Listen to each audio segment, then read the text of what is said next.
speak.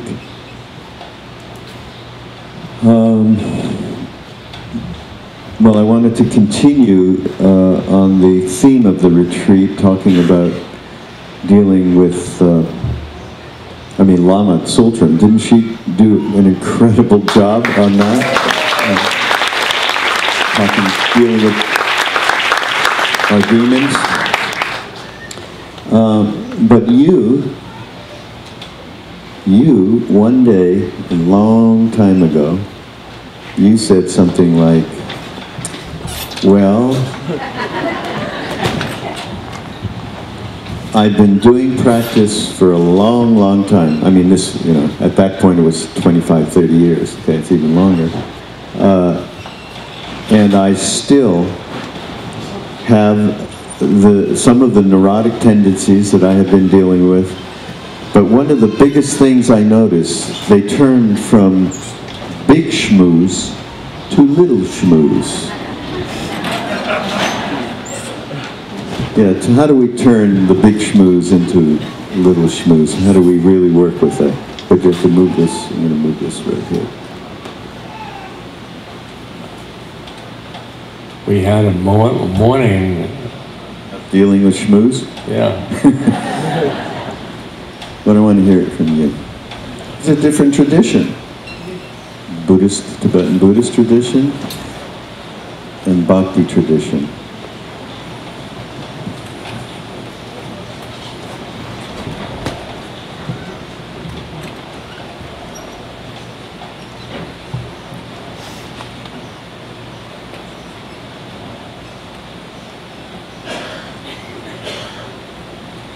Well, my method is to turn it over to Maharaji.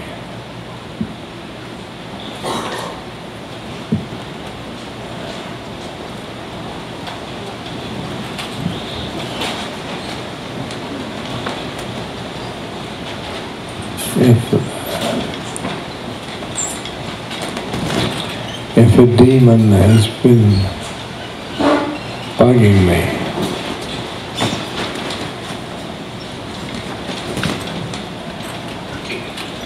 that's Maharaji. The Maharaji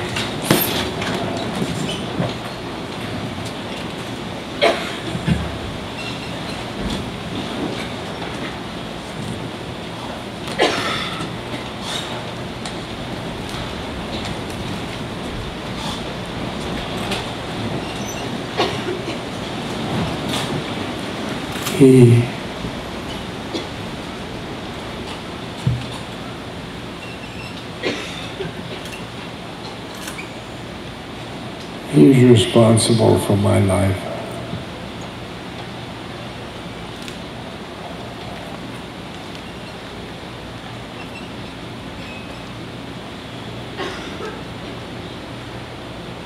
And I just turn around. This is your problem.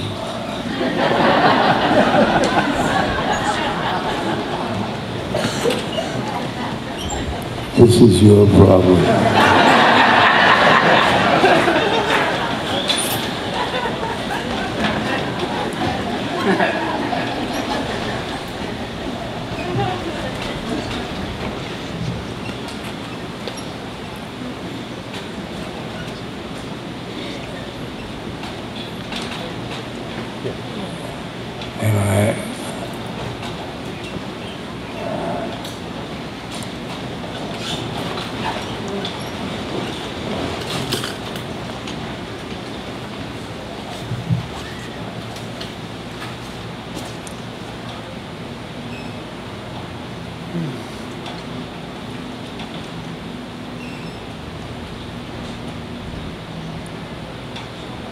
The demons are my karma, me as soul.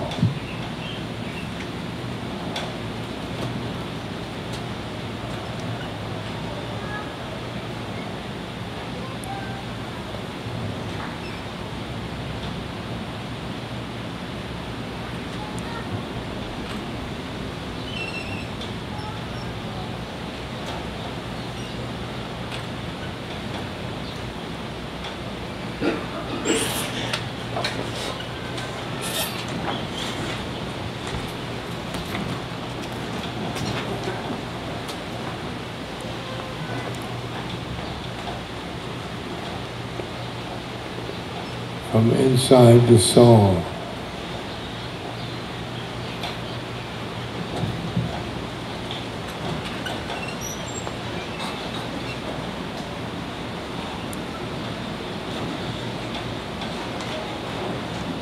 I can act.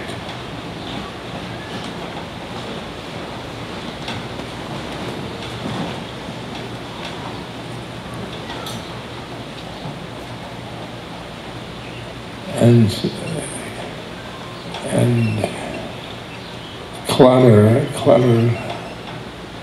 is my mind, my clutter. Demons.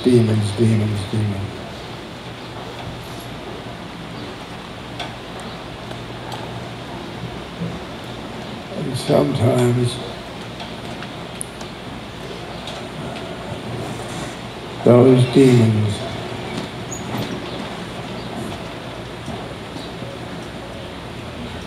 I witness them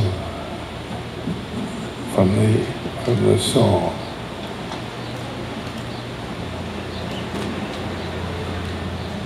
That is a demon.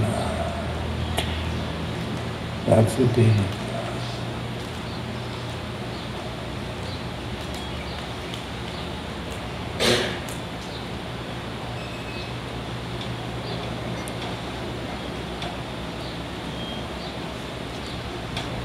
I love that demon. I love it. I love it.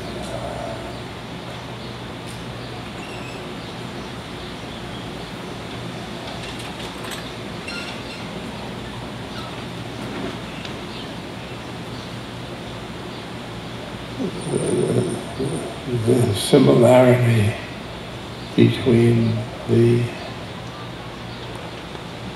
methods we're teaching with Sharon and Sultan and me.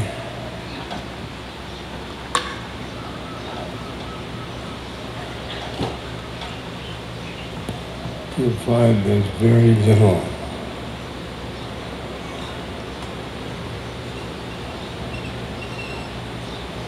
difference.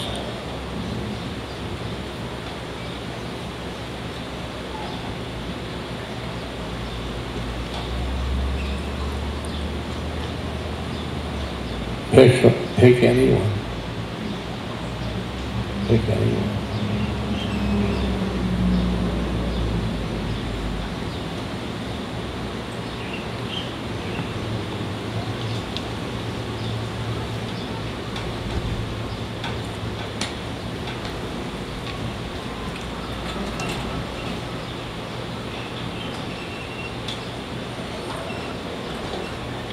So my method is to leave it to Beaver.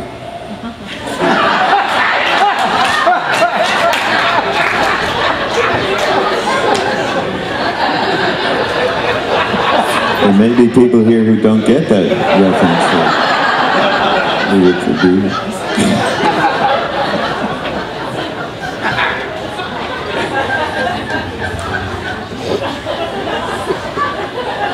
It's a new mantra, actually.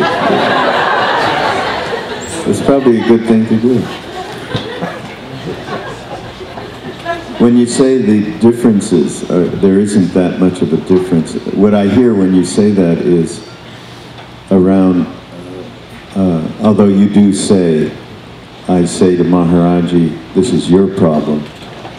And within that is creating the space of love to be able to embrace whatever that demon or dark thought or emotional jumble that you may have. And that to me is very similar to the practice, not in a direct way, that Sultram has been teaching, and what Sharon talks about as well. Would you say that that connection is around love? Yes. Yeah. Yeah. Yes.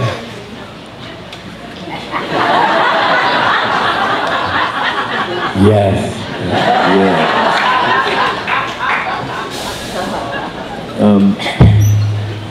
All right. We always, by the way, Duncan provides representation for a for the demons. For the demons. I'm a representative of the demonic realm. No, don't Give go us a there. break, man. I was going to talk about. What's that? I said I was thinking of maybe you could talk about your schmooze, but we'd be here for about 2-3 days on that. Oh, really?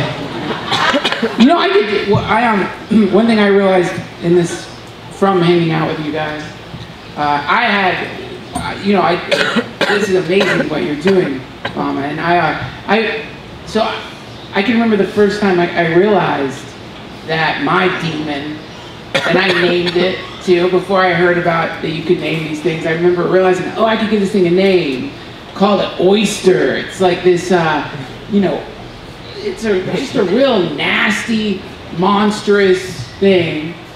And then I realized, like, oh, I get it. Like, when you're a little baby, like, a lot of us get popped into this dimension into, like, just rotten families, you know? Really bad, not so great families with, like, our parents puking really bad information into our brains, you know? And you know, there's nothing you can do. You're a little bit. There's so many beautiful babies around here, and you watch them, and, like, they can't even sit up. They're just, you know, they have no muscles. They just, like, lay there and sort of stare.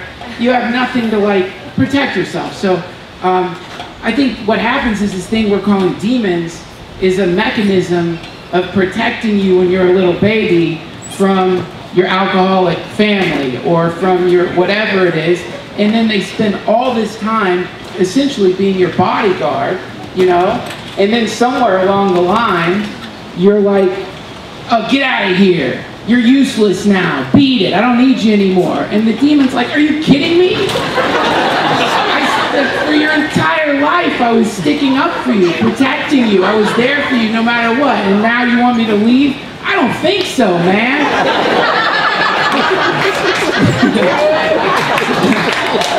Thank you. So I started doing, what you're doing, Mama, is a far more sophisticated thing, but I started giving my demon, I gave my demon a medal. Like, I had this whole, like, fantasy of, like, doing an award ceremony. And I was like, Oyster, thank you so much for protecting me and sticking up for me. Here is a medal. You're the greatest bodyguard on planet Earth. I'm so grateful. And that's when the thing you're teaching, that's when it transforms. And Oyster starts crying. And it's like, I just loved you all this time. Don't reject me. So it's a beautiful thing. And it's so cool that you're teaching such a precise and refined way of giving these poor little demons what they deserve, which is a ton of love. They're working so hard. They're working so hard. You're telling the truth. Yeah. Yeah. I mean, let's throw this out there and then I'll shut up. If we're dealing with the idea that this is some form of sentience, let's say. Let's just imagine, like, the old school idea, Black Sabbath, demons, like the real deal. That's a life form. That's a life form, just like any other life form. You know, and you get these, like, dumb, excuse me for saying this in a retreat, but you get these dumb rednecks who go out in boats and just, like, club great white sharks. Oh, they're evil, these evil sharks. Sharks aren't evil. You know, lions aren't evil, predators aren't evil. And yet somehow with our demons, it's like, oh no, but that's the one form of life that we don't give compassion to. That stinks. Can you imagine how rotten it would be to end up as a demon? You know, and, like, everyone's like, oh, everyone's trying to exorcise you constantly. It's a mess, you know? So, yeah, so I think it's a beautiful thing you're teaching, which is let's have some compassion for all beings. Even the ones that want us to drink tequila until 5 a.m. after we've taken ecstasy. When did you develop this teaching for yourself? I don't know, one of these retreats. I don't know. What a mind you have. It's incredible. Sharon?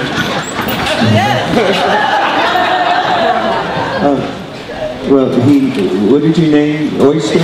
Oyster. And yours is Lucy? Okay. I just want let me ask, the question is, you said the knock comes on the door, Lucy, right? And you open it, you know it's her, you open it a little. Instead of slamming it shut or opening it wide open with love, whatever, there's a way in which we open it totally knowing what we're going to get and expecting and wanting to get eviscerated by this. There's a way in which well, this must be me, I'm voicing you. Yeah. There's a way in which, well, anger. Okay, let me tell you anger. Okay? I get angry, Yeah. and then You get angry? Yes, I do. I see myself getting angry, and then everything that I have been angry at about in my entire life comes in that door, and I allow that to happen. How do we stop that in its tracks? Like, I get angry, like he cut me off, right? And then suddenly I've got my father who's screaming at me, okay? Just come into that, and I allow that all to flow through. It's what you said about there's a little thing and then add-ons. Yeah, Right. talk about that. All right. I was sort of stopped at Oyster and thinking, how do you relate to happy hour? Like when you oysters. I love them. Okay. I mean, I think, Raghu, the operative word is it's relationship. You know, what's our relationship? And like what Lama Sutram was doing was creating the possibility of a very different relationship to these things that are going to happen anyway. It's not you're going to be able to stop them, because that's, I think, just wishful thinking. But we can have and should have a very different relationship with all these things. And the other part of that is, I think, the word space, which is, or spaciousness. It's very different than either taking these things to heart and letting them define us and establish our priorities and our actions and, you know, ruin whatever they're going to ruin. And it's also different than being so disgusted by what we're experiencing or ashamed or not realizing, oh, this has been here for a while. You know, there are causes and conditions for that, and trying to annihilate rather than kind of integrate or hold in a different way. So I really agree with Ramdas, of course. You know, it always comes back to that loving relationship, and a big component of that is space. It's a whole other way, and I often think, and I've often talked about this exchange I had with my goddaughter, who was maybe 9 years old at the time, and she started sending me emails through her mother. She would dictate the email to her mother, and this was the first email. I've been thinking about things, and I wonder if you can help me out. Where does space come from? Where does the universe come from? Where does love come from? And do love and space have anything to do with one another? Please tell me everything you know. I was like, oh my God. So fortunately, there's this quotation from the Buddha about love and space, where he said something like, develop a mind so filled with love it resembles space, which cannot be painted, cannot be marred, cannot be ruined. Develop a mind so filled with love, like that free, that open, that unconfined.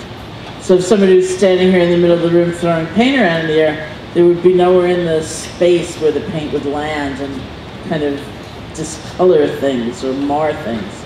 Develop a mind so filled with love it resembles space. So I wrote some kid version of that to her. And then I said, it's like, you know, something happens, somebody says something, and it hurts your feelings, and definitely it hurts, but you can either be like the sky, so that you see it, you experience it, but it's in this really big space, and it passes through, or you can be like a sponge. So it like fills you, and like fills every cell of your body, and you get all soggy and gooky. And so I wrote her that, and I didn't hear back from her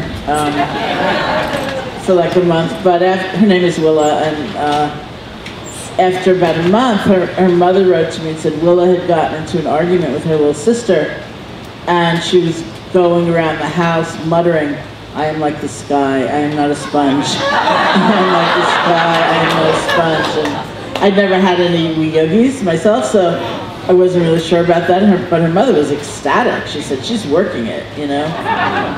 So that's the essence, I think, of what we're creating. Love in space, yeah.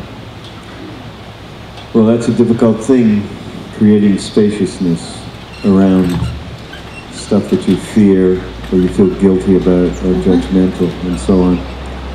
Here's your opportunity to come up with, we always have you up here in one of these panels, and it's an opportunity for you to ask something of these people that might illuminate your path. Okay. Okay.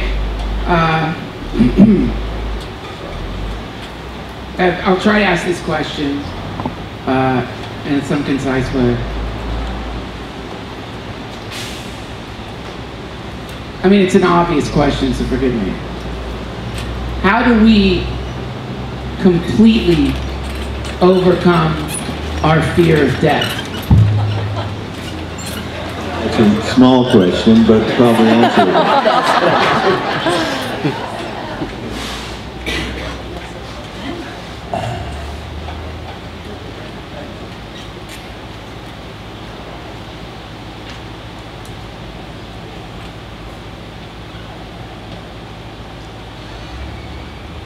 Identify with your soul.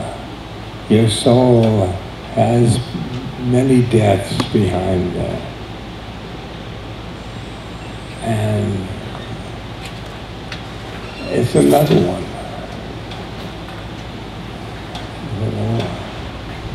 This is just another incarnation. We can call it life.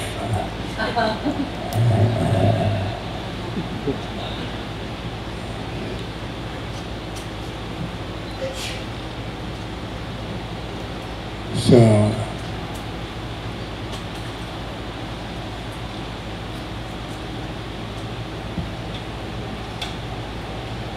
I think for most people, the fear of death, the fear is of the pain of dying.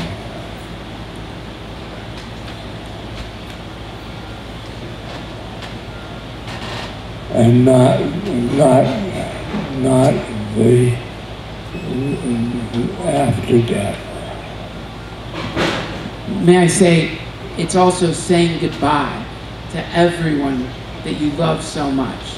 The pain, that's gonna stink, but it's saying goodbye to all of this. That is, to me, just terrifying and catastrophically sad.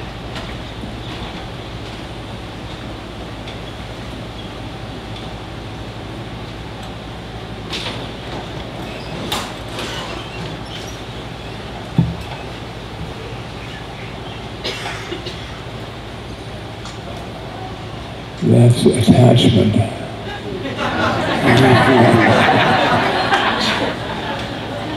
Right.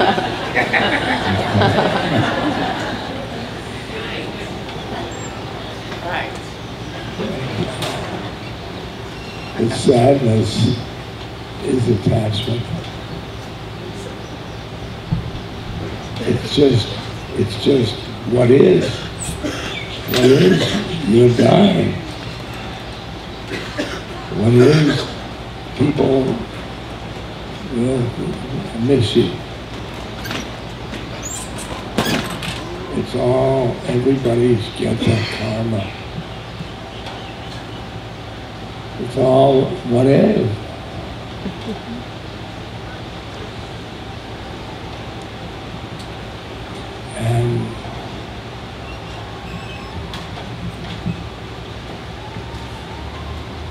And if you have to get sad about what is,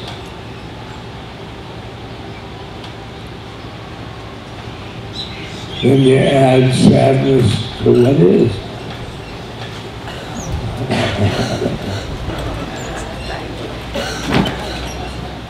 Thank you.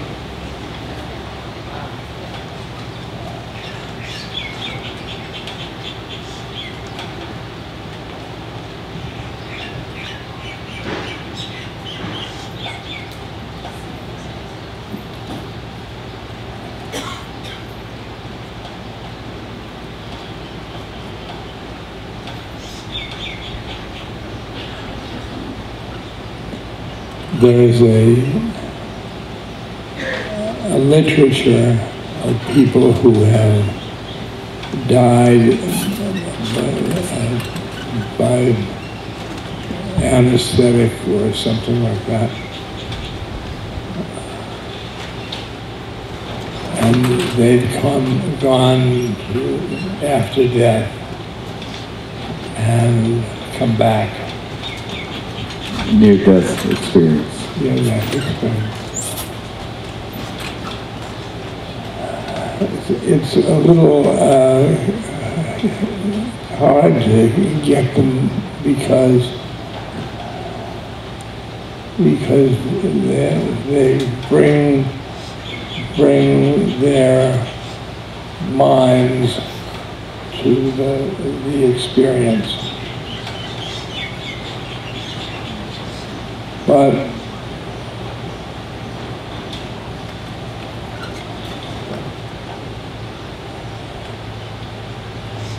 if you read these experiences and you find the common things,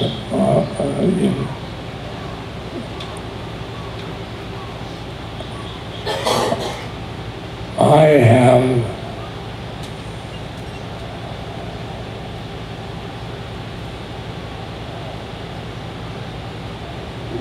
no fear of after death.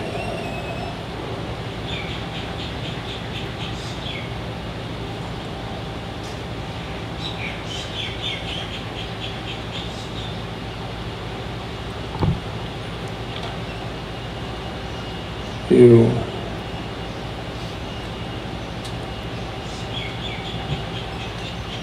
die, and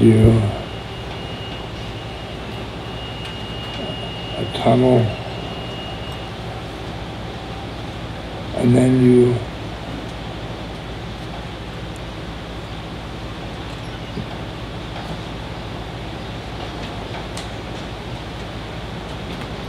meet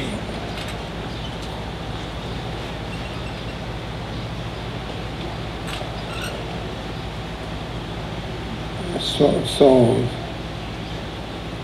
and you meet your pod of souls.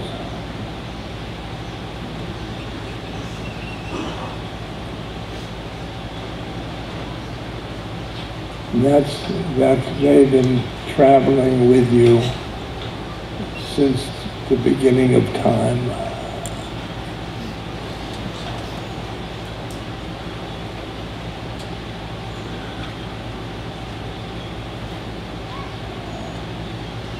And they'll ask you, what did you learn from your incarnation?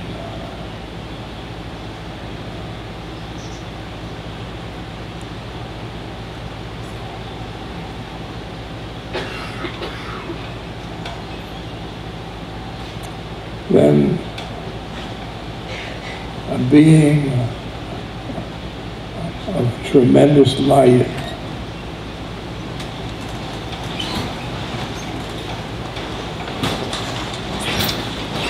approaches you.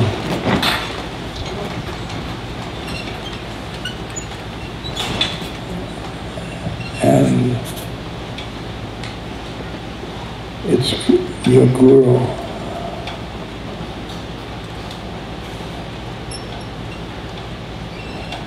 And your guru fills you in on your past lives,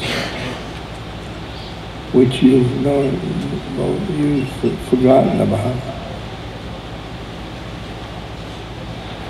and helps you select the next life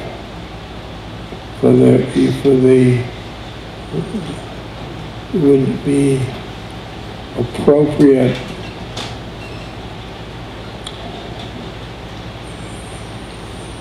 where you learn something that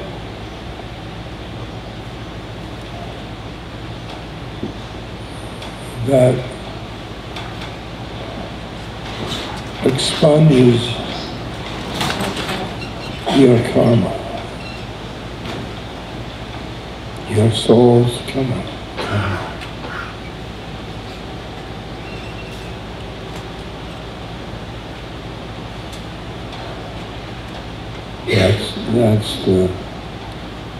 That's the in-between soul land. Soul land.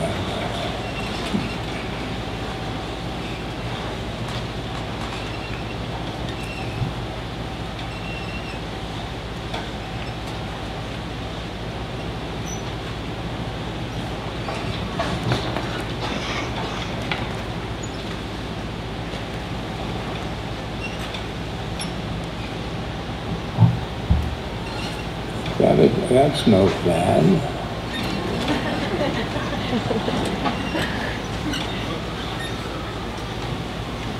And you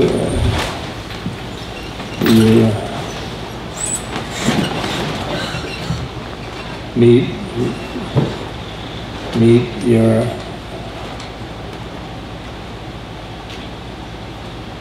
dead relatives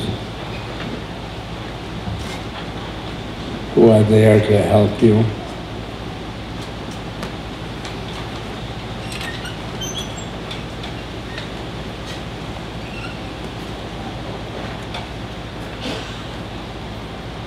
But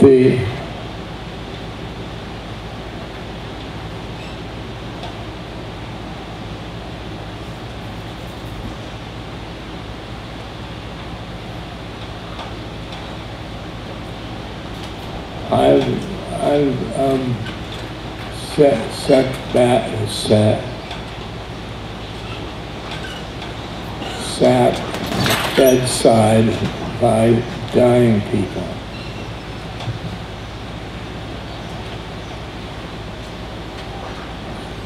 And the first part of the dying ceremony is, "Doctor, save me, save me, save me." Put up my pictures of my family.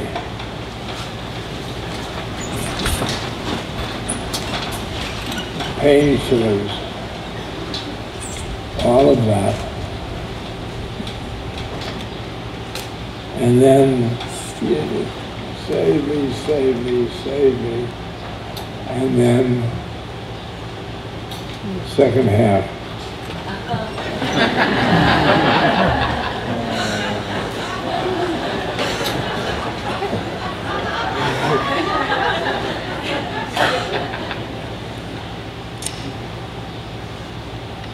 Ego, soul. Ego, soul. And the same thing is sadhana. Ego, soul. Dying and sadhana, same thing.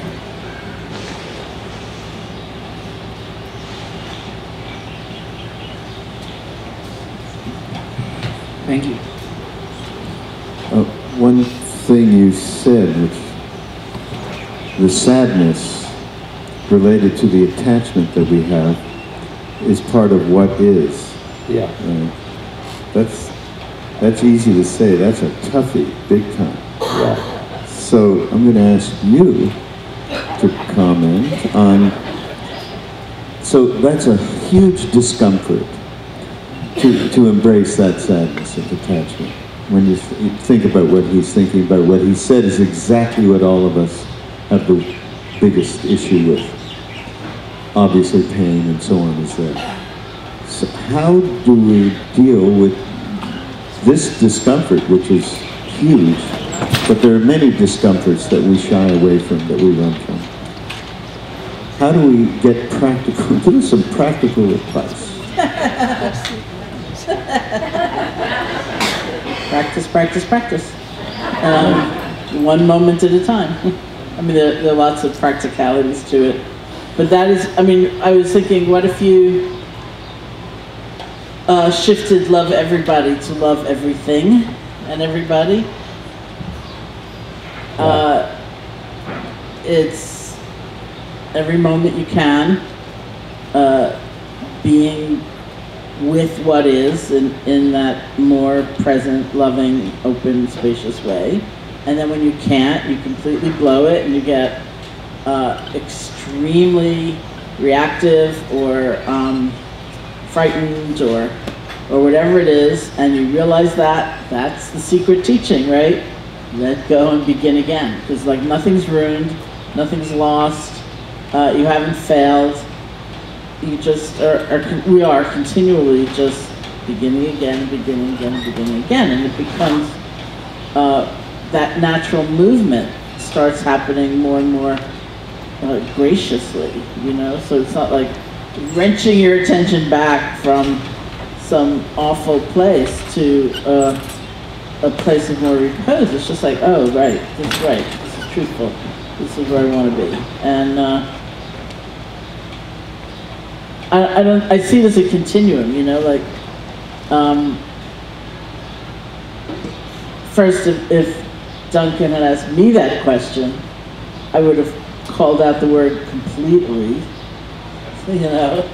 I think that's a bridge too far, you know, to be completely unafraid, but to be able to kind of deal with it all, you know. And I'm just always looking for the ways I think we can be very unjust toward ourselves in terms of what we expect, because it just seems unfair to me. Like, wow, I'm like 90% unafraid of death, too bad, you know. I failed, right. So that was part of it, and then part of it was, I feel like, as I've been taught, that's what I'm trying to do every moment, right?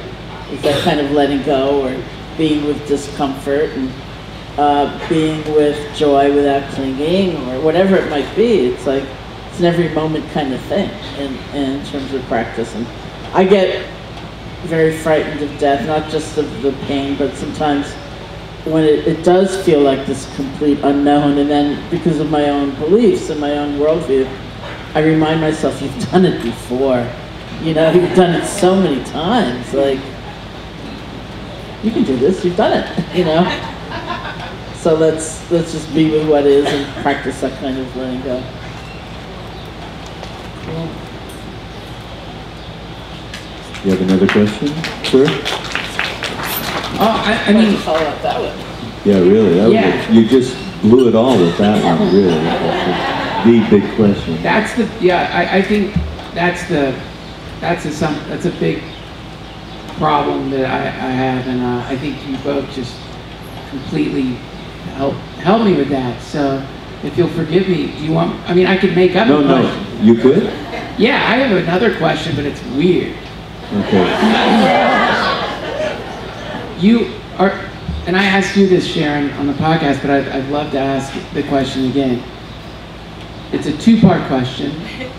Are there fully awakened beings living on the planet today? And if they are, what are they doing?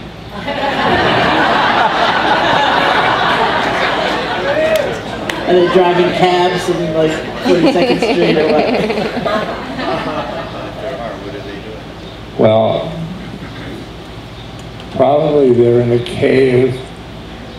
That's what I said. In the Himalayas. Why do they like caves? Because they don't want to be cluttered with us. Well, I mean, doesn't that seem odd? And I really mean it, because I've been contemplating this, and I get the feeling I really do think they're out there. And then I think, okay, well, they're in caves, or in some version of a cave, you know, whatever that may be. But they don't want to be bothered with us. Well, why don't they want to be bothered? No, that's not. They are projecting love and compassion to the world. It's that heart to heart to heart to heart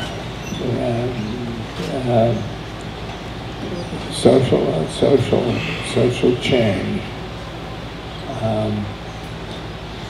and yeah. Well, it is traditionally in India, certainly. Maharaji, for instance, he spent a lot of time in a cave in the town Neem Karori, where that cave is still, you can go and see it actually. He spent a lot of time in water, in a pond, a kund. KK can, of course, tell you much more, but he did tapasya, these austerities, in caves and in water. And that's the oldest picture that we have of Maharaji that we've seen, where he has long hair and he looks really young. He looks like us, as hippies, kind of. That, and then forward from there, at some point, he no longer did any sadhana. I mean, no tapasya. He just, at that point, I guess that was it was needed for him to be able to do what he's done to this moment that we're in right now. So there is an efficacy to these beings going from I think Maharaji was 9 or 10 or something, I mean, going off and immediately going into these situations where there are no other, as Ramdas said, clutter, no other minds, no other anything, obviously to help. And in some cases, my understanding is some of them do, as Ramdas was saying, they are just there radiating. They're not doing anything for themselves anymore, and they're just there radiating. So. Well, they should start running for president. Yes. Sorry. They should start running for president. Yes, they should. Well, I mean, I'm sorry, that was a crass thing to say. I don't mean to get all political in such a beautiful place, but I do, and I love this idea. They're radiating somewhere in a cave, and they don't want to be cluttered. I love that idea. But at some point, don't they need to do a little bit more than just radiate?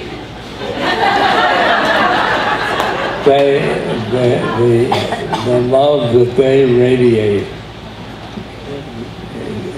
climbs into our president.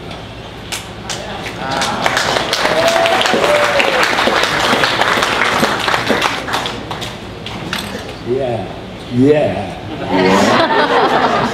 Okay, it's optimistic.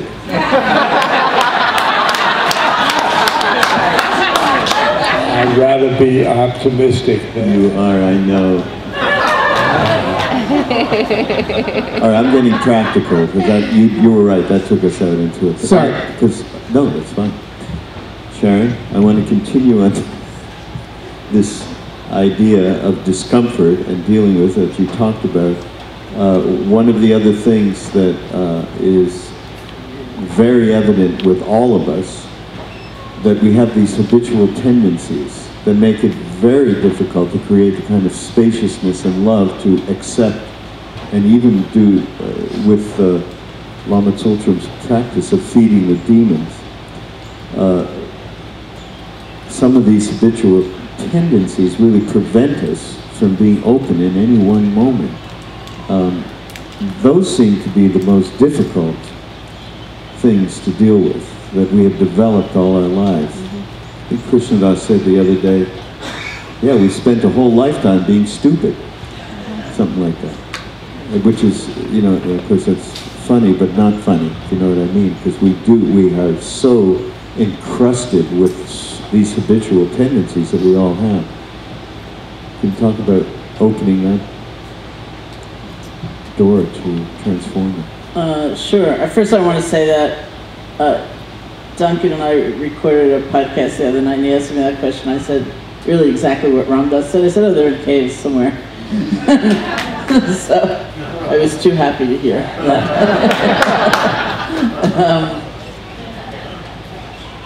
Well, I guess I would say a few things, Raghu. One is difficult does not mean impossible, and also I think it's a mistake to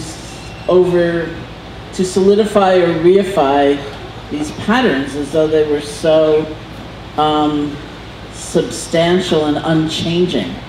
Because I still think the answer, my answer anyway, is in a moment-to-moment reality. You're not always at the mercy of these patterns. There are moments when you are free, but then we get caught again, right? And because that being caught is so uncomfortable and so different perhaps than what we want to be, we don't count that moment of being free because it didn't last, but it counts, right? So we're caught, and then we remember, and we're free. And then we're caught, and we remember, and we're free. And because we can do that, and we do that, I think the seeming solidity of the pattern actually dissolves, the way anything dissolves. Not because we're dissolving it, but because that's how it is actually behaving all by itself. But we don't tend to see that, you know. The anger comes up, and it feels so solid and forever, and we immediately do an add-on. I'm going to be an angry person for the rest of my life. It's the only thing I ever feel. Well, that's not true. Because if you actually look at the anger in that moment, and right in that moment, it's continually changing. It's coming and going, and it has the nature of that kind of space all by itself. But we're so caught up, we don't see it. And so what we keep working with is just seeing it as it actually is. And then we get lost, because we will, most likely, because we're not going to be completely unafraid of the really scary stuff for a long time, most likely. But we can, and we do have those moments, absolutely. And I find people, from my point of view, we very rarely give ourselves enough credit for those moments. People say, oh, you know, I got caught again, and I was like so reactive, and we don't tend to notice, oh, that was kind of intermittent. I once called it my Swiss cheese theory of enlightenment. You know, you just like poke a hole in it. That's enough. Just like poke a hole, and then another hole, and then another hole. And what once appeared as like solid steel appears more like gauze, you know? You think, oh, look at that gauzy anger, you know, look at that. Can you just be wherever I go? Can you just be there? We have to arrange that better.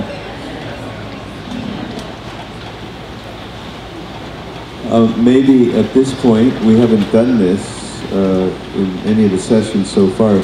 Would you all like to ask a question or two of anyone here? And maybe we can get Mike to come up with the microphone. Do you want to do that? Yeah, okay, that's what I thought. So, gentleman right here has the microphone. Are you going to ask a question, or you're just delivering the microphone? Okay, put your hand up. There we go. This may be naive, but Ramdas, when you speak of after death, I lost my dog last week. And I've lost a lot of people in my life, but I'm having a hard time with this. What happens to our dear pets?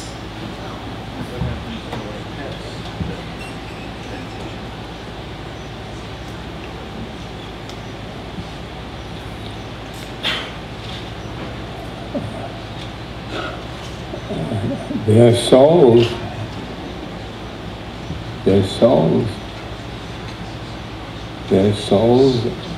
and this this incarnation. Wow, I think I better be a pet.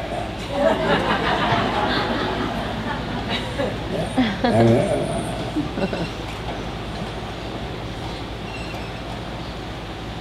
my cat,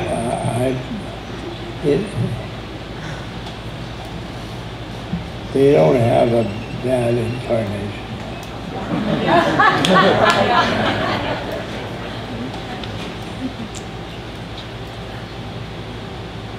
And then they become soul land, and they meet the soul pod, and the soul pod, what did you learn?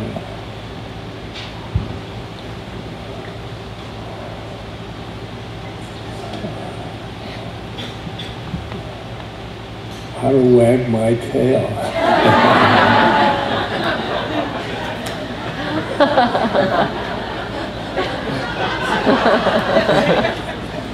No, they're learning. Your cat is learning unconditional love, hanging out with you next to you. I'm learning unconditional love. Right, from the cat.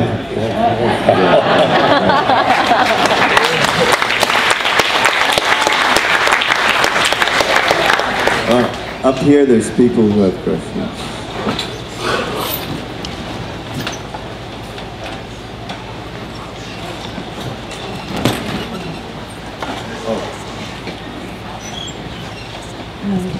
Close to your, right. Very close. I wanted to hear a little bit more about remembering God. This part of the community's call to action, and I just wanted to hear from all of you about this a little bit deeper. Well, it's part of what Maharaji gave us in India. I would say, and you know, you're experiencing it here with Krishnadas every evening, remembering God, remembering the name. And KK Shah at 3 o'clock is going to talk a little bit about the efficacy of remembering in this age, which in Hinduism is called Kali Yuga. And it is said that because this is such a destructive age, that the most efficacious practice is remembering the name of God, the names of God. And so we were given that in India. I mean, obviously Maharaj, as Ramdas has said many times, that was our first experience with unconditional love, so it was the love part. And service, he would say, someone once asked him, how do I raise my kundalini? He wanted to get enlightened. Maharaji said, feed people. Right? Serve. And then the remember was, all of a sudden, out of the blue, we started chanting, and he introduced us to the Ramayana and Hanuman, and then the Hanuman Chalisa, which is 40 verses in praise of Hanuman, which is going to be sung tomorrow. Krishnadas will do that. Later today, I'm sorry. Later today after KK. In America now, you go around, I mean, the amount of people that know the Hanuman Chalisa, which is very difficult, is extraordinary. And Maharaji said every word of the Hanuman Chalisa is a great mantra. So that was tremendous, tremendous sharing that we have brought back from India around the name. So that's what we remember. Raghu, what is that thing you told me that Hanuman says? It's to Ram, when I remember you. Oh yeah, and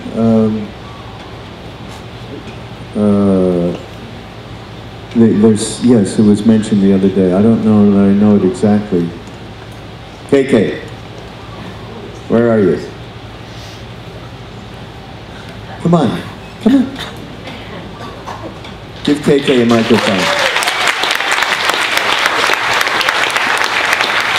KK. Here. Yeah. Huh? It's okay. Okay, please give us what it is when in the Ramayana, when Hanuman talks about when I know about how he knows Ram and then knowing himself to be. He explains about what he feels when he feels himself away from Ram.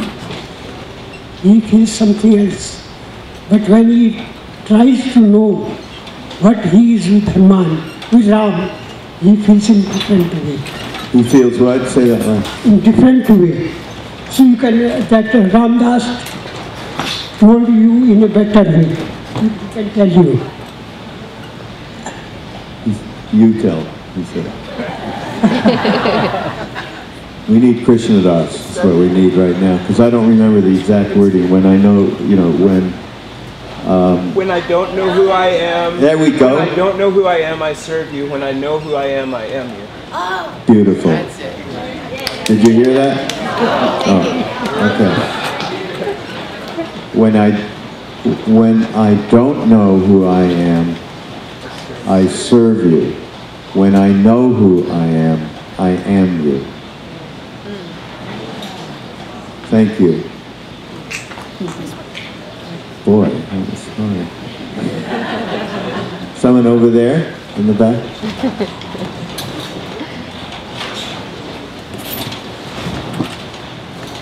First of all, thanks Duncan for... Louder, keep right up. Yeah, thank you Duncan for talking about Ramdas and being really annoying about it for the last 2 years, because I finally listened to Ramdas and yeah, that's why I'm here, so very much Duncan. Oh, thanks for coming. Yeah, thanks. And yeah, it was a bit of a weird one the first night, but last night, yeah, I got into my kirtan, so again, thanks for that.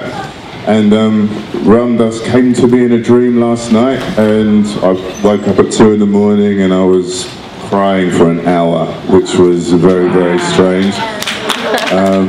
But wow! But I forgot to tell you, so Ramdas, I love you too. So, and that's why I missed Qigong this morning, by the way.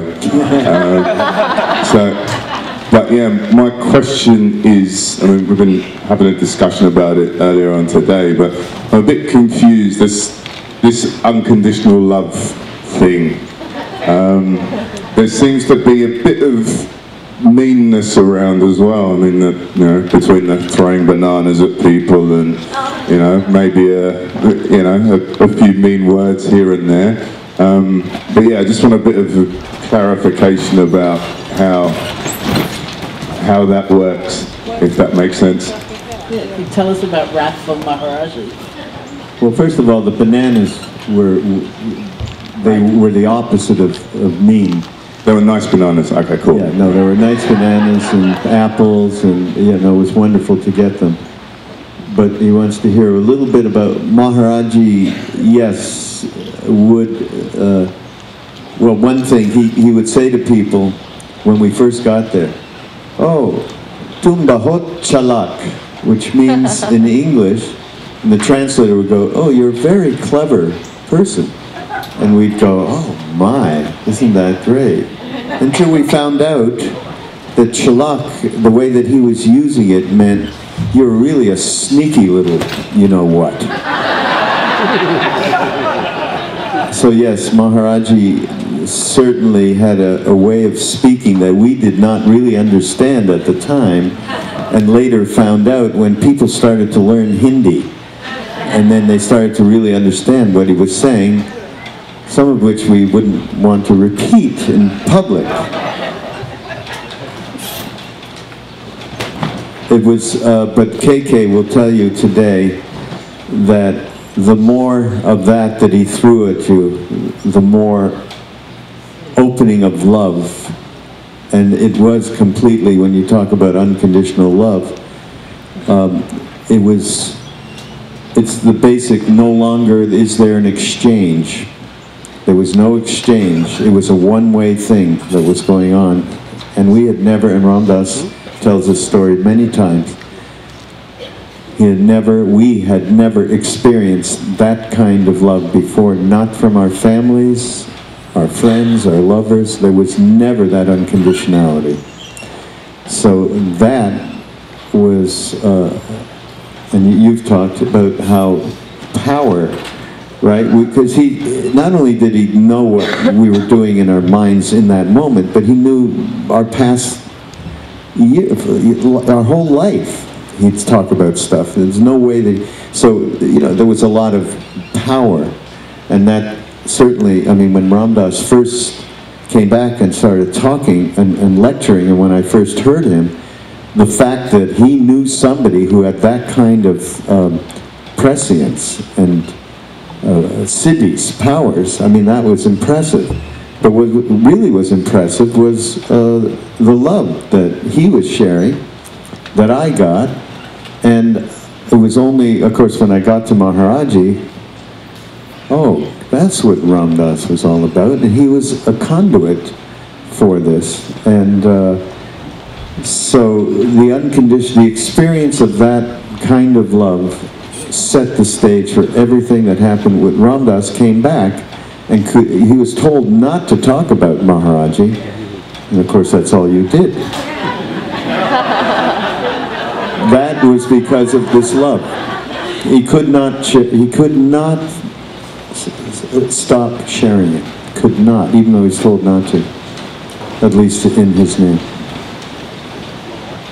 One more, Mike says. Here's a young lady over here. Maybe raise your hand. You can't see it there.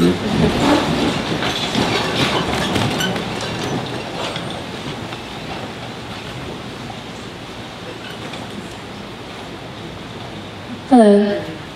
So my question is kind of around the concept of how much of your life is in your control.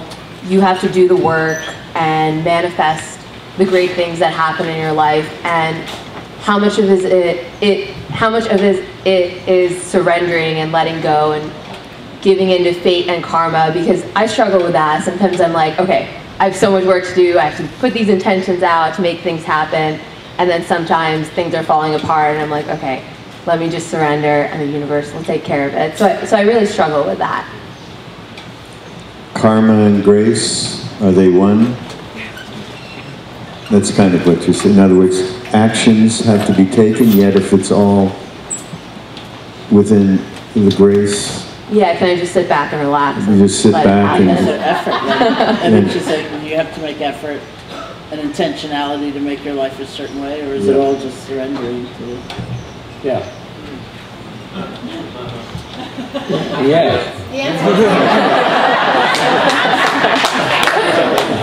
Yes, what? It is, I didn't get it.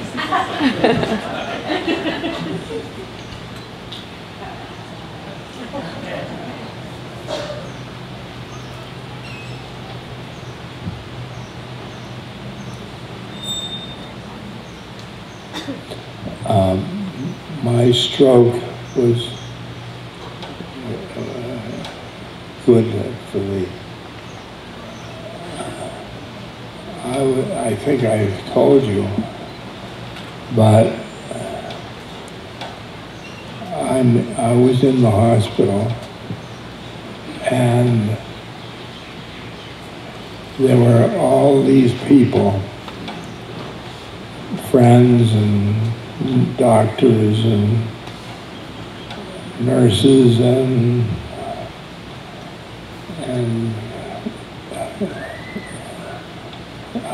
family and stuff like that, and they were having long faces, and they were, oh, that poor thing.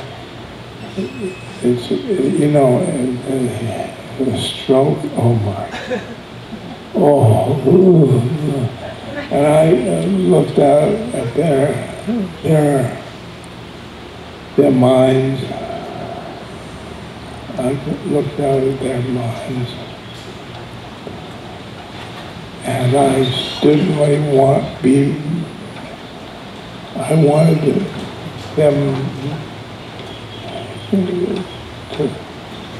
to go somewhere else.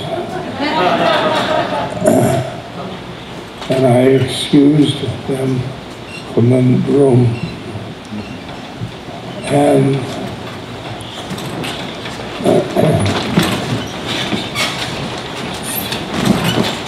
And I saw a picture of Maharaji that somebody had put up on the wall.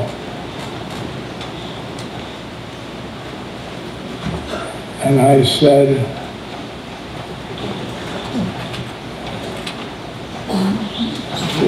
this is a terrible thing.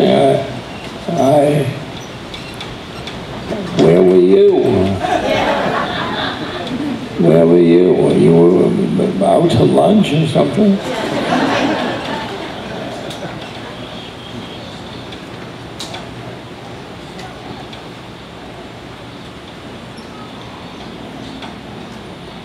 And he said, he did the picture moved. I saw it move. It was, and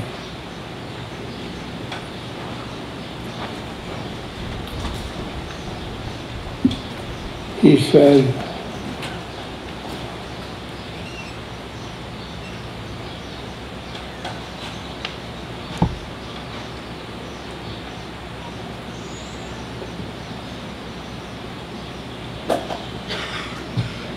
it's karma.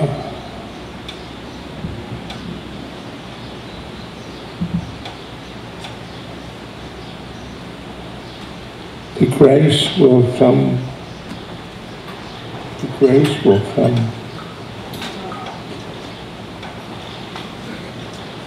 And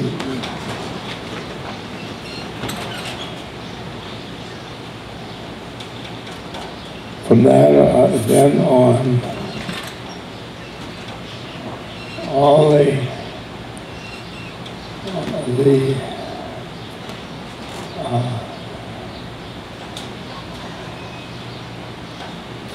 one half of my body is not functional. And I couldn't play golf. I couldn't play the cello.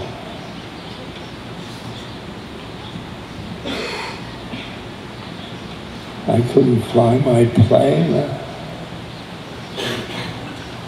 I couldn't do anything except go within. Go within. And the stroke helped me go within.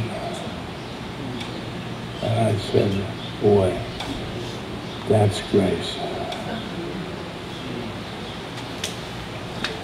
But this is a funny thing. Mickey Lemley is a movie producer, and he made a film of me, and me in a stroke. And he said it's called Fierce Grace. Fierce Grace. And the film got to cinema, and cinema sent me a message.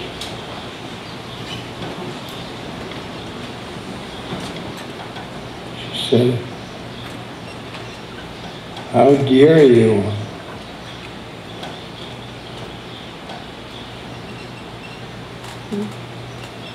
think that Maharaji would give you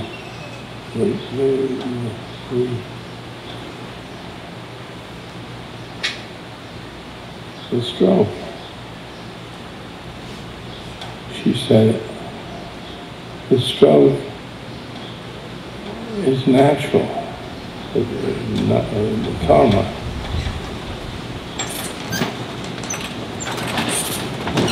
So I phrased, the stroke happened,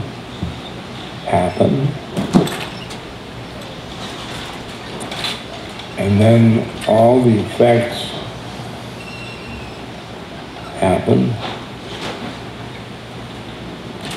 and I was pulled in to my inner self. That was His grace. Does that satisfy you? It does. And he had the karma grace to be able to really see it as such. That's another thing. And so, day to day, act from that place. So, that's pretty important as well. Well, that's it for this morning. It's time for lunch. I want to thank Duncan and Sharon and Ramdas.